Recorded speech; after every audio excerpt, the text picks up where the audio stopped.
Agora esse episódio vai bater 5 milhões. Não, porque olha só. Reuter e Rodrigo Não, Silva. se não bateu, compra view.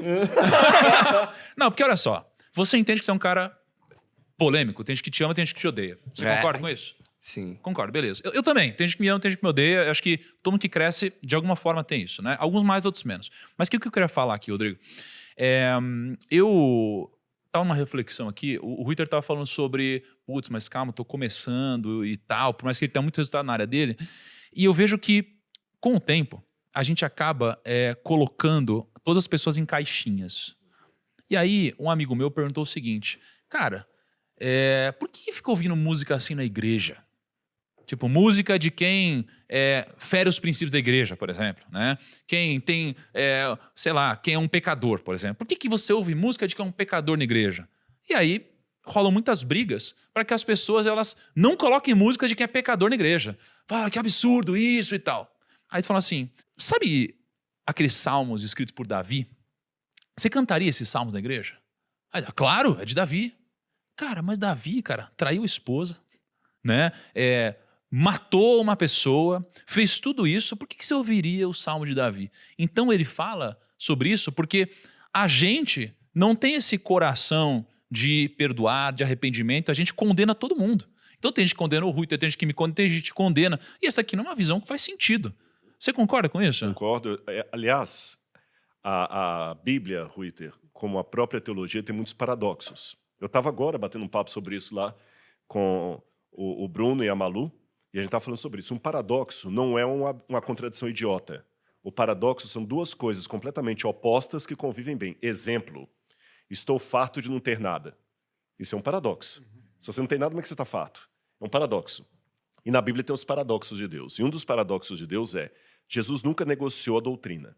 Ele não falou, sou um dos caminhos, uma das verdades. Ele falou, eu sou o caminho, a verdade e a vida. Ninguém vem ao Pai senão por mim. Então Jesus foi taxativo. Conversando com a mulher samaritana, ele falou assim, olha, a salvação vem dos judeus, ponto. Não é dos muçulmanos, dos budistas, no dia muçulmano na época. Mas, ao mesmo tempo que Jesus era tão rigoroso assim com a doutrina, ele mostrava que Deus tem filhos e filhas em todos os lugares, mesmo fora daquilo que alguns consideram ortodoxia. Por exemplo, havia uma mulher cananeia que tinha um fluxo de sangue e ela era pagã.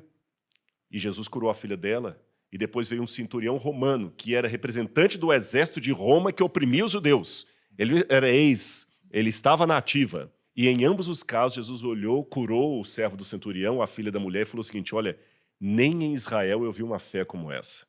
Em outras palavras, o Jesus da Bíblia pode virar na minha cara hoje e falar assim, tá bem, você está seguindo a minha doutrina aí, ensinando os podcasts aí com o Tiago, com todo mundo aí, só que, olhando para esse budista, para esse shintoísta, para esse muçulmano, para esse hindu, eu não encontrei no catolicismo nem no protestantismo uma fé como desses homens. E vai chocar o meu chauvinismo religioso, você entendeu? Eu só sei de uma coisa. Uma vez perguntaram ao Rabi, resuma-me ali os profetas, enquanto eu faço 4. Ele bateu com a bengala no cara e falou, vai embora, é muito grande, não dá para fazer isso não. Perguntaram para Jesus também, qual o principal mandamento? Ele falou, amai a Deus sobre todas as coisas e ao próximo como a si mesmo. Cada vez que você faz uma ação social que tem na internet lá, é aquela questão, você está ajudando um pequeno. Olha uma coisa importante, a Forbes, estava falando isso agora com o Bruno, a Forbes mede muito a riqueza de uma pessoa pelo patrimônio financeiro que ela conquistou, quantas ações, quanto dinheiro investido e tudo mais. Mas a Bíblia faz uma medição diferente. A Bíblia mede, porque Salomão, financeiramente falando, não foi o homem mais rico do mundo.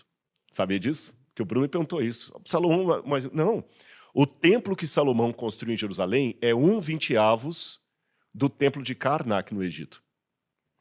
E o templo de Karnak não é o mais antigo. Salomão não era, financeiramente falando, o homem mais rico do mundo. Mas por que ele é considerado o homem mais rico do mundo? Pelo legado.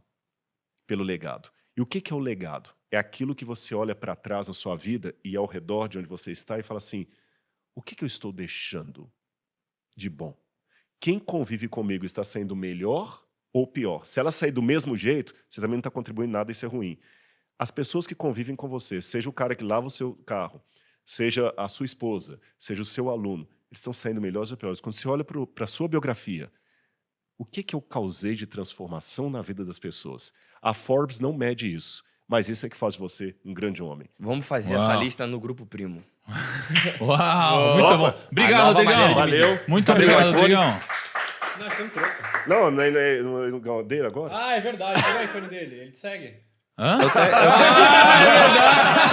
Cadê? É verdade. Eu também te sigo, cara. Eu quero meu iPhone também, cara. Eu quero saber se a verdade. equipe trouxe 4 iPhone aqui, porque tá todo mundo aqui Teria sido um seguindo. conteúdo maneiro, né? Tinha que ter pensado nisso. Não, a gente vai fazer daqui a pouco isso aqui. Fazer dentro do escritório. fazer Obrigado, dentro do Rodrigo. escritório. Valeu, cara. Rodrigo, obrigado. Valeu. Então é isso. Se você veio aqui pra condenar ou julgar, sai fora. Você não é um sério, cristão de verdade. Se isso aqui não é multiverso, eu não sei mais o que é, tá ligado? Aí, eu sempre quis conversar com o senhor. Pô, peraí, né? Bom, então com essa introdução interessante,